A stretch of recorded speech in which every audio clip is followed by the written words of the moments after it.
want to assure you, moderator, wakati mass voter registration itatangazwa, sisi vijana ambao umeona tukisimama hapa mbele ndio tutaongoza hiyo sherehe ya kuhakikisha vijana wetu wote wanachukua kura. Tutakuwa pale. Huko Nairobi wanajua Sifuna ni waziri wa sherehe. Unisamee moderator.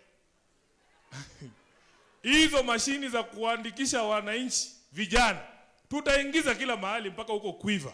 Zitaingia. Hao wanajua Quiver ni wapi. Kwa sababu project ya kupeleka Kasongo nyumbani haitaki mchezo. Lazima tukue deliberate about it and we are going to rescue this country. Na mtu asiwadanganye hapa ati sijui nini. I want to say any person can build a road. Anybody can build a house. Dictators build roads, dictators build houses. It takes a true patriot with values to build a nation. What we are trying to build is a nation. I'm telling you. Mtu ambaye anaheshimu demokrasia bado anaweza kujenga barabara.